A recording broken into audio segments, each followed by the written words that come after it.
Hello and welcome, I'm Peasant, and today we've got a Principles playthrough, but it's different to all the others because this is a Branch and Claw playthrough, so it does have events, it does have Keeper, and it has tokens, but I want this to be a kind of overview for people that are new to using Branch and Claw. But like the previous Principles ones, it is going to be referring back to basic principles, but there's a whole load of extra gubs on this, so it should be a step more complex, but it's not that bad. Let's talk about the tokens we already have. A disease token is a one-off token that will prevent a build and then be removed. A wilds token, that will prevent and explore and then be removed. And a beast token, beasts are the best. They just chill out, they do cool stuff for you, and these mostly time with the events, but you may gain a power later on that will let the beast do stuff directly for you. There's one other kind of token in Branch and Claw that we've not seen just yet. That's a Strife. We might not see one at all. What those do is they actually attach to a invader, and then once they reduce the damage of that invader to zero, a zero that cannot be modified. It can never be boosted by any effect. So, but once and then removed. So they're all kind of mostly kind of temporary, kind of one-off preventers. Right, we are Keeper. So Keeper is talking about principles. Keeper does have a particularly degenerate way of playing. Not everyone's a fan of it, but if you like winning, you might want to do it. There are more thematic ways of playing, and I would like to do that at some point, but for this one, we'll just show you an effective way to play as Keeper. So you'll notice that we actually have two options. So we picked from two growth options, and we do have two different ways of placing presents. Now you can use both. And setting up to use both is the way to make this spirit its most powerful.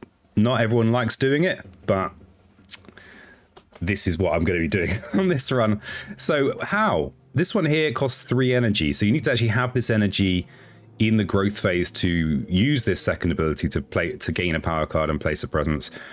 But you'll notice that this one gives you an energy, so you can use this and then to get you the 3 energy. Often you'll end at the early game with 2 energy, you can use this to bump to 3, and then you can use this as well. So it's weird, you kind of start off, I think, trying to really place the presence, which is a principle, is getting as much presence on the board, is how you power up and how you win. And often spirits that have the ability to place a lot of presence, their tracks need a lot of presence to be placed in order to become powerful. I mean, yeah, like for example, getting to 3 plays does take a while.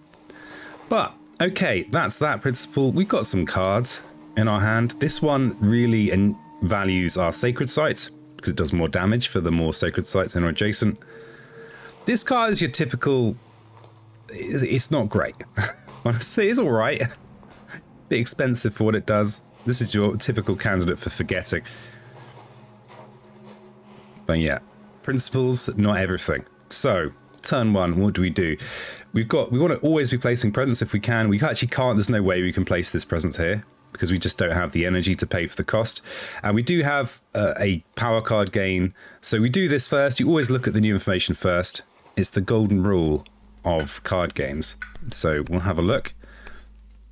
Now, as Keeper, as usual, when you're picking your powers, you want them to relate to the elements for your innate.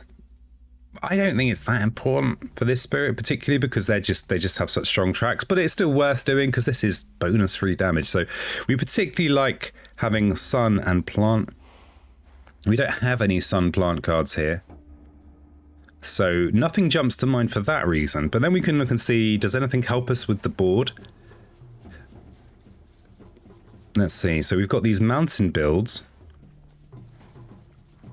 Eh? We can actually use this to prevent a build, but we probably want to be doing stuff to kind of grow our spirit. And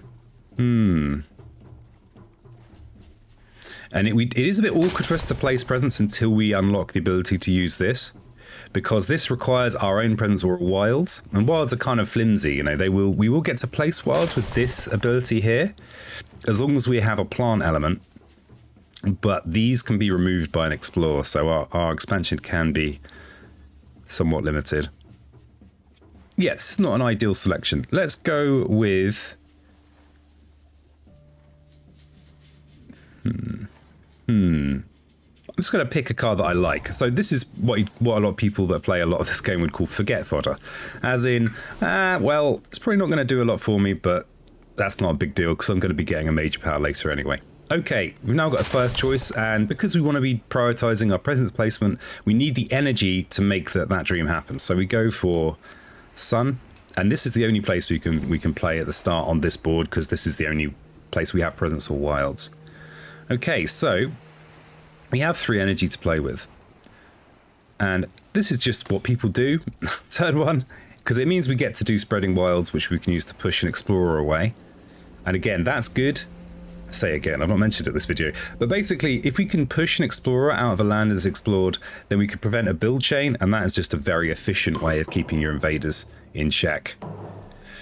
But these mounted builds are a little bit scary. There's not a great deal we can really do about them. I say scary. No, it's not that scary. And this Explorer card has not come useful, very in here because we can't actually use this ability in with Blight. That's the feature of both of these spirits from the Branch and Claw expansion. They don't get on that well with Blight. Alas. So, let's just gain a card with Boon of Growing Power. We could gain a major power, but I don't particularly want to. So I'm just gonna gain a minor power. And there's a slight difference. So when you're playing with events in the game, you are going to want to maybe in general have a few more powers around, because sometimes you will be helpful to discard or forget a power from your hand or from your discard in order to pay for a useful effect on an event. But we'll probably see one of those in action. All right, so this is Enticing Splendor. This is actually a good one for us because it has the sun and the plant, which does tie in with this Punish Those Who Trespass, which we like. But it also means I can use it in this coastal mountain to just gather the town out of there and mean that this ravage is not likely to be a big deal. So we are playing with events, so a 1 damage, a lone explorer can still blight a land if you're unlucky. But that's just the nature of the beast. Yeah, I also like that this is a 0 cost. And it does time with my elements, and it solves this immediate problem. So we're probably going to let this land go. That's been probably been the assumption for a while, but you know, it's just in the peasant things to say queue. Letting a land go is super handy because if there's a land like this that you can't solve easily, it's generally not worth trying too hard to fix it. Okay, so yeah, we've left 2 energy in our pool, so we will be able to double place presence next turn, which is good. Okay, where am I going to do this? The Wilds token is such a kind of transient token. It's vulnerable to being removed with the Explore card, and it is kind of what we use to expand, but I can't place it in here because this has Blight. I could place it in here, but then this is going to have Blight. Okay, I'm just going to put it here. And we actually can't place it in an empty land because we're not adjacent to an empty land, which is where the Wilds token is generally at its best. Because if you prevent that Explorer going in, then that's it. There's no build there, no Ravage. Okay, so we are back to the start, and we have these 2 Ravages. Now here's our solution. And we can place the two presents. So we will do that. We've only got 2 energy. So we'll place from... We're going to go to 4-2. That's just generally a good thing to do with this spirit. The other thing to consider with the presence placement is that, given that we have Towering Wrath, it's quite good to make your Sacred Sites go in with the most adjacencies for the sake of this power. So we'll go with 2 plays. Yeah, we'll go with 2 plays. Oh, and I've actually done that in the wrong order there. Well, it doesn't matter. Actually, no, we'll undo the presence place. Because, yeah, it is better to look at the power first. I could use this to place almost anywhere on the board. Now, you'll notice, you'll be like, why didn't you do this first? Well, actually, I couldn't, because I needed the extra energy from here. But this is why it's nice to start the turn with 3 energy, because then you can use this one first and then make a Sacred Site with this one. That's generally a nice thing to aim for. All right. Let's look at another minor power. Until we get to kind of the 7 on the track, we're just a little bit broke. Okay, we've not been offered any plant and plant and sun cards that we like for this. So really this is more about the effects. And people that are new to Branch and Claw will notice you've got a few newer cards here. A few newer ones.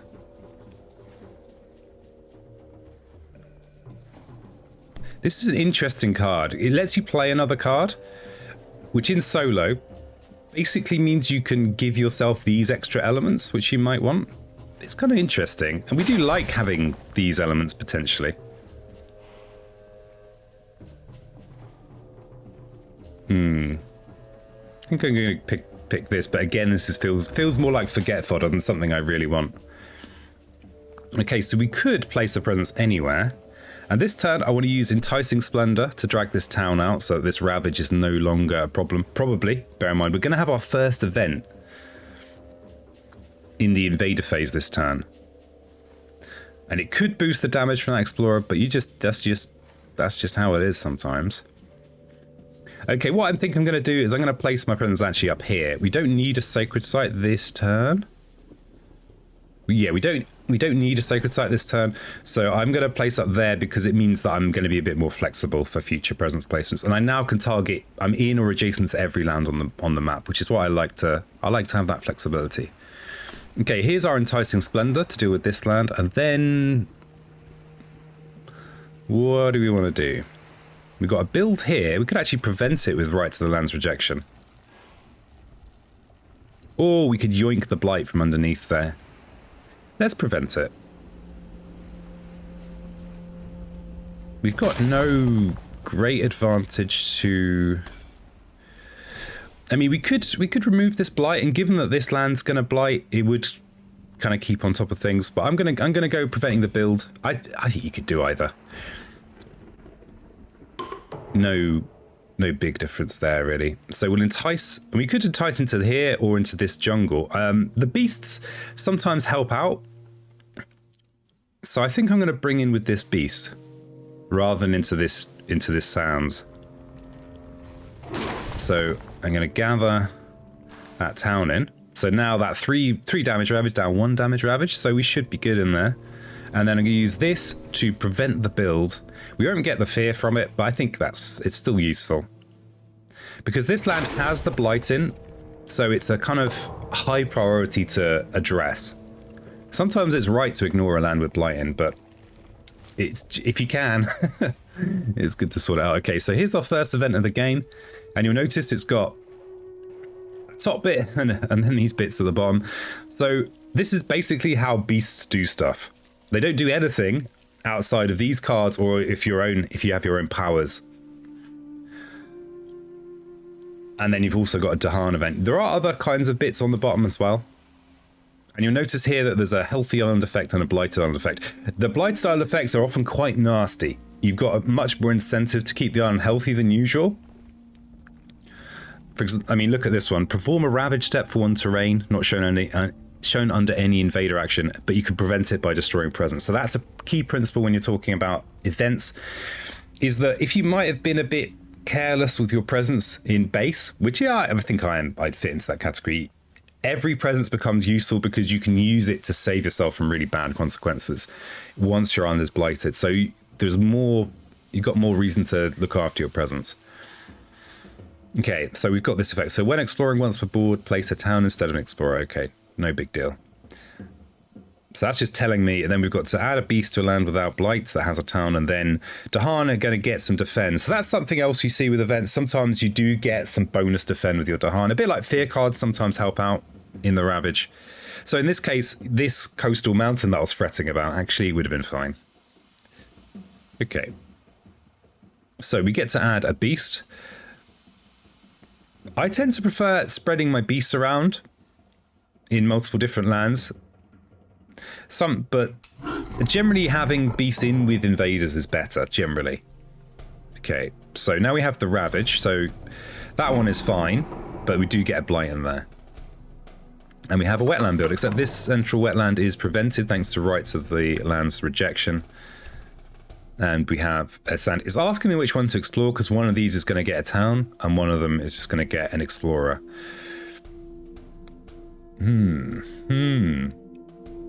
So, given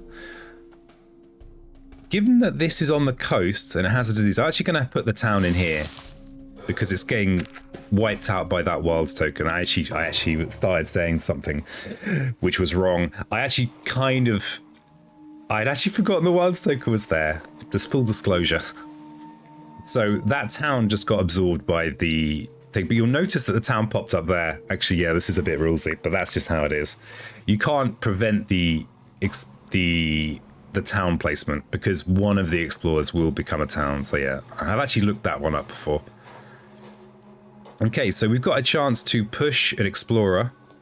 So I'm actually going to want to do that because that's just bad. Oh, we have no way of avoiding the town. Yeah, interesting. Because if I explore in here, the town will get placed in here and the explorer will get prevented. And I was hoping to use spreading wilds to prevent the build chain, but we can't. Oh well. So whichever one of these we click, we're going to end up with a town in here. And with the explorer eating the wilds token over here. That was my my noise. So we have a ravage in here this turn. Not a lot we could do about it, but we could just tidy up afterwards and remove the blight that gets placed. And we have a ravage here that should be fine, though the event could boost this single explorer's damage. So given that I might be able to clear this land, no, let's just put it in an empty space. I'm gonna put a wilds token in here because this space only has 2 adjacencies. So this is actually not. This is a space we really don't want invaders to go particularly. So we'll put a wilds in there. And why is the adjacency important? Because if that land then overflows its blight, it has fewer places to go if it has fewer adjacencies. This land here is often a problem when you're playing on a sufficient difficulty. All right, so this turn we have a ravage in here and a ravage in here. In theory, like the event card could boost this, but probably it won't. So if all things go to plan, this will blight, but this will be fine. Where are we on our tracks? So we've got 3 energy, so we can keep double placing presence, and it's what I'll do. We could go to 3 plays. But I want to make sure that I'm double placing presence. It's a little bit dry. It's a bit of a dry way to go. I wonder if we could start busting out some Towering Wrath. We can't get to 7 energy. I think that's a good point to aim for.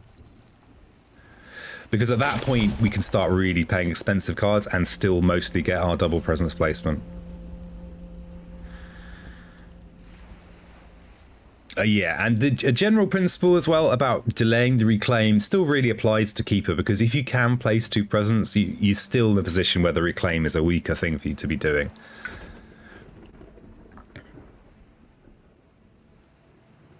So probably I'm going to make both of these into a sacred site. Let's do this first, look at a power card and see what we get offered, and I will keep on looking at minor powers. Intriguing. So we could use the confounding mists in here just for a defend 4, which would, so this would be a 3 attack. This is defend 4. That's reasonable. And then that means that if we have a pretty slow turn, we could confounding mist and regrow. We could clean up this blight, defend in there. We're not doing a lot of damage to the invaders. That's the downside of that. Purifying Flame has good elements for us. It has the sun and the fire and the plant, and we can use it to remove, say, this blight in this mountain. And that's also going to potentially free us to let one of these lands go. I'm not sure I want to do that, though, because my presence is in there. I think I'm going to take Confounding Mists. Defend in there, and we could maybe reclaim to defend one of these if we want.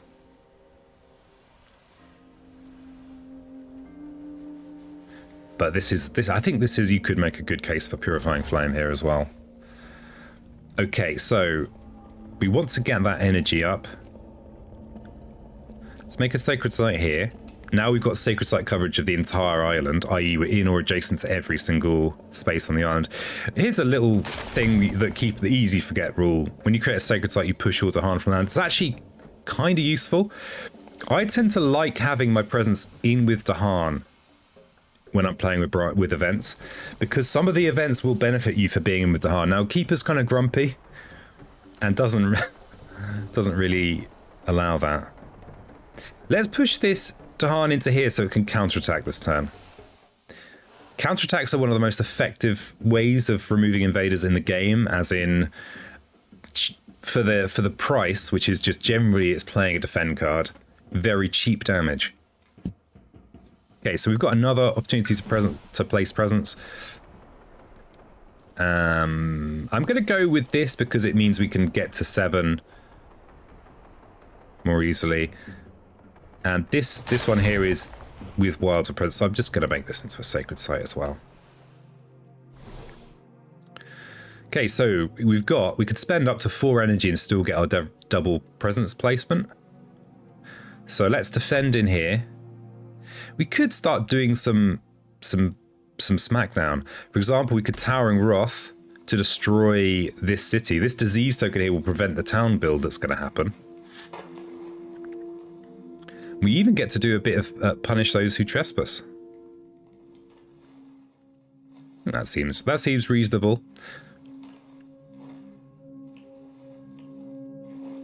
Is it principled? Maybe. Principled enough. Okay, so we'll defend in here. And let's see what our event is. Okay, so we are in stage 2 now. After advancing invader cards, perform a build step for 1 terrain not shown under any invader action. Ooh, intriguing. So we will get that choice in a little while. Each beast deals 2 damage. Remove any token that destroys a building. Okay, and then on each board, add a Dahan to the mountains or sands. Okay. So here we don't have a choice. This beast is going to destroy this town, and that's just sad. We lose our beast. I like keeping beasts on the board where I can.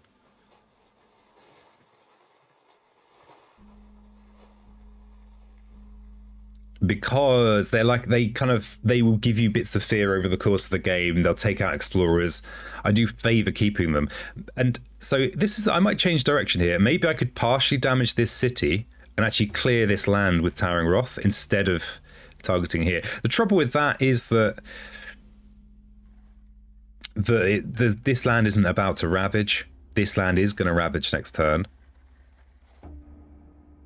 I think I'll keep my beast on the board and just get rid of the explorer. Maybe I'm just being sentimental. And we get a free Dahan there. Okay, so that ravage is fine. Get the counter. This is defended. In this case, we're not going to get our Dahan. It's not going to get removed. So we do the damage to the town. Okay, and we had those sand builds. And a wetland explore. Oh, they love going in these wetlands today. Okay, so now this is the event. So we've got to choose a land type. And, okay, look, there's no one in these jungles. So let's choose that land type. So the build won't do anything. That's good for me. Okay, and we've got punish those who trespass. So...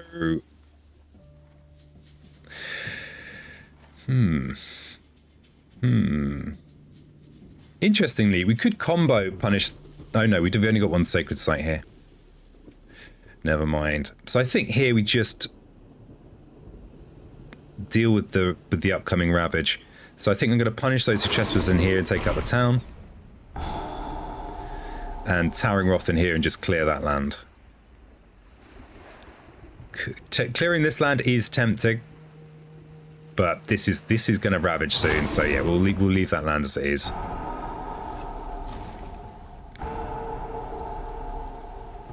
Okay, so now we've got some spreading wilds. We can't target in here, unfortunately, because of this blight that I just haven't got around to tidying up yet. So I'm just going to place another... I'm just going to place on the coast just to prevent an explore. Now, interestingly, you can always look at these cards and see which ones have been. So we know that wetlands already been. So these stage 2 cards are going to be one of each one will be removed by default, but one of each terrain type and then coastal land. So a coastal land is guaranteed to come up at least once. It might come up twice. So I'm gonna put another wilds token in here. Okay, so we're back to the growth phase. This ravage. So we could reclaim our confounding mist to defend this. That's something we could do. And you notice we did go down to 2 energy, so we're forced to do this in this order, which is actually slight oversight, but I think worthwhile because this is no longer a problem. There's a build here and here. We don't have anything that great in our hand, really. What does the double presence place? Okay, a single presence gets us to 7 energy, which is great. But the additional presence doesn't really do that much for us. It won't change the number of plays. We could get 1 more energy, but it's not going to make that much odds. So I actually think I might reclaim this turn and place a presence.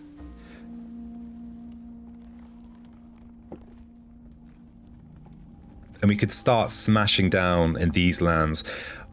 Oh, the other thing we've got here is this Enticing Splendor. This is one of I love these 0-cost Dahan cards. We can gather 2 Dahan in here for the counterattack to destroy this city. That's pretty tasty. So I think in this case, I am going to not go with double presence placement. But possibly that's because it's going pretty well. So it's a luxury I can afford. So yeah, let's reclaim. And you'll notice that does give me an extra energy, so I can do this and gain power cards now. And I will do that. And I'm going to keep on looking at minor powers. Growth through sacrifice is incredibly powerful. I'm not going to pick it because that's not my style. You being incredibly powerful? Nah. Okay, we could use drift down. We can use it in here this turn for the defend. Sap the strength of multitude is also great, but it doesn't necessarily have the range. These are both great cards. This is more flexible. I'm going to take sap for the moment, and we're going to get that extra energy. I'm going to put it in here just in case our blight goes down, so we've still got a sacred site here. And we still have 2 plays, so we're just going to go with straightforward defend. I'm going to save the energy by using a 0 cost over a 1. And I'm going to use Enticing Splendor to bring a couple of Dahan into this land for the counterattack. Okay, so we defend in here, and we bring in these 2 Dahan for the counter. See what the event is. On an inland land on each board, replace an explorer with a town. Okay. So yeah, look at this Blighted Island effect. We don't have to deal with this because we've got a healthy island, but you might end up having to destroy 3 presents if you don't want this blight to go down, so... Crikey. Okay, no ravage in lands with disease or strife, and then push... Each player may push an explorer town from a land with Dahan. Okay, interesting. So... These actually combo sometimes. So here we can replace an explorer with a town, and then down here we can actually push an explorer town away. So I'm actually thinking what I'll do is I'm gonna replace this with a town, and then I'm gonna push it from this land somewhere that's more convenient for me. I'm actually gonna push it in here. So here's something. The event cards do sometimes boost the damage that invaders are going to do in your land, and that can especially if you defend very precisely, like 2 defend versus 3 attack, that can cause you problems with events. But once the event is revealed, there's no more extra damage coming from the invaders. I think I'm partly saying this because I forget this sometimes. So yeah, I know now that the event is not going to boost the amount of damage the invader does, so I can now defend very precisely, and it's not a problem. So I'm going to push in there. And we've got ourselves a fear card. Defend 1 in all lands. Wow. Okay, so we have the Ravage and no reason not to kill the city. And that's another good general principle, is killing cities when you can, because when there are no cities on the board, you can win a whole terror level earlier than otherwise. Okay, Coastal Explorer. So our wild tokens are going to prevent 2 of those builds, which is pretty great. Okay, now slow phase, we do get to use Spreading Wilds. And where shall I... Okay, let's use Spreading Wilds in here and prevent this build. This is going to give us a lot of breathing room. And we'll push in to... See, because we're playing with events, I'm actually not going to push in here because there is a chance that that could horribly backfire and cascade from here. So I'm going to just push in with my presence because as soon as I start playing a whole ton of cards, I'm likely to get my innate, which is going to want to punish those who trespass. So I'll probably have spare damage fairly soon. Okay, where are we now? We've got a Ravage here. We've got 2 Blight on our Blight cards, so we can let this go with no real negative consequence. That's the only Ravage, and then we've got no builds, because those Wilds tokens have done a lot of work on the coast. Well, okay then. So, where are we with cards? We are near Terra 2, so at Terra 2, we just need to remove all the buildings to win. And we're 3 fear away from getting that card. It's actually gonna... I don't think we can do it this turn, but we're getting there. But we've got all the energy we need to play to double place presence. So maybe we go for a major this turn. We've got loads of energy. And I think I'm happy to just accept that this might just be getting let go. And if we get to the 3rd play, we can just tackle and regrow from roots and yoink the Blight. So let's do that. Let's gain a major power. So I think I possibly would have been better off gaining a major power earlier. But there's no time like the present. Okay. Okay, these are some interesting ones. So Infinite Vitality is very strong, especially if you can get the Threshold, because not only will it prevent Blight from going down in a land, it'll also yoink a Blight from an adjacent land. If you can get that 4 mountains, then you're unlikely to lose from Blight placement. That's a bit of a bold claim, but there it is. Fire and Flood's very expensive. We do have a lot of energy, but I don't want to spend it all on Fire and Flood. Strangling Firevine needs the desert needs the desert presence, but it's very strong and it's even more Wilds tokens. Destroying all explorers, 1 damage per Wilds in or adjacent to target land, so that's kind of amusing because we're already placing some Wilds tokens about the place. Instruments of their own ruin is pretty good. That's a way. Okay, so that's a strife token. We've not seen one this game. So the strife, remember, it prevents a single. You put a strife on a unit, on a kind of invader, so like a city, a town, or explorer, and then when the next time that invader is going to ravage, it does 0 damage and it can't be modified. So that, yeah, so it's like a. But then it has this additional effect. So each invader with strife deals damage to other invaders in target land. So we could actually use this in this land to put the strife on the town. The town would then destroy these 2 explorers, and that strike would still be there in the Ravage. I think that might be the one to go with. It solves this land, and it also means we get to see all of the tokens introduced in Branch and Claw. Okay, let's forget something we're not really using. There's a few candidates for that. I'm going to get rid of Sacrosanct because I generally think that this is a card that you mostly want to forget with this spirit. And we're going to place a presence from here and here this turn to get to 3 plays. So we're going to be placing in the bottom track.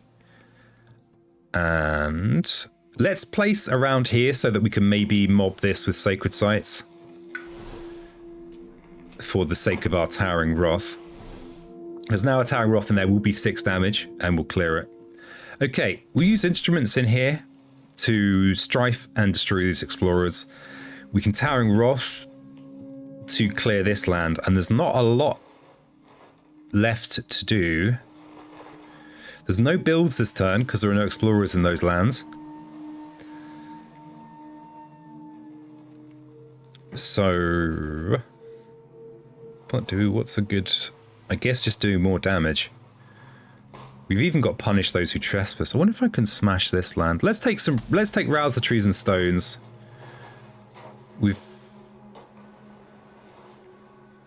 I think we might be able to clear them this turn. But for the sake of Speed, I'm not going to calculate it out. Okay, so instruments we'll use to do the plan. So we'll put a strife on here. And a little tip for people using the app is that when you are, if there are multiple units with strife and you're in this particular view, you might use this little eye thing to specify what you're doing damage to. Okay, so missionaries arrive. We've got one of the ones that likes us to have cards in our hand to discard because we have a cost. Now, when I first had Branch and Claw, I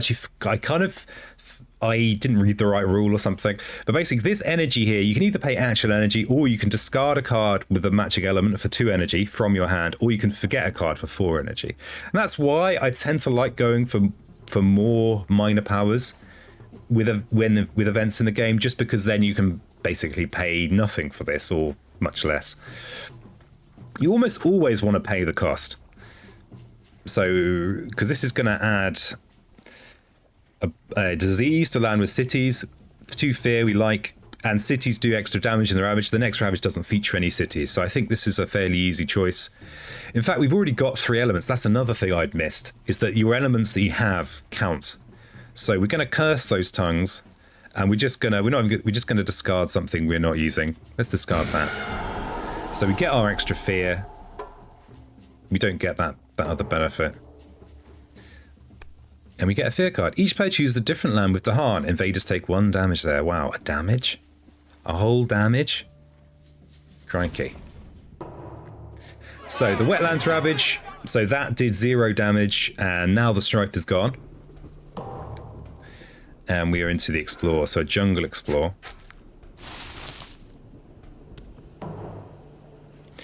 And now we should have a good chunk of damage. So, Towering Wrath does 6 in here, so I think this is the clear, useful target. We have no Ravage to worry about next turn because it's coastal, there's just this guy. So we'll just do as much damage as we can. So that would be clearing this land. So we're now in a position where we win for if there are no buildings on the board. And you might be thinking, wow, Keeper seems very powerful, and you're right. Keeper is very powerful. You're not wrong. So we can now use Punish. I prefer to use Punish in here because Punish does destroy Dahan. So we'll do that in here. And now we can destroy the last building. And that's the win. So, yeah, I hope that was useful. If you have any questions about what I said or did in this run, feel free to drop in the comments. I read everything and I reply to everything when I've got something useful to say. But if it's referring to a particular moment in the video, please use a timestamp because I will not remember the details of this game after like a few minutes from now. So yeah, like the video if you like the video. And yeah, gonna keep on producing videos like this. If there's a video you would like to see, feel free to just comment and ask. Some of them take a while, okay, because I don't just go bleh. I try and think about it, make something useful. Don't know whether I end up making anything useful, but you know, there you go. All right, bye for now.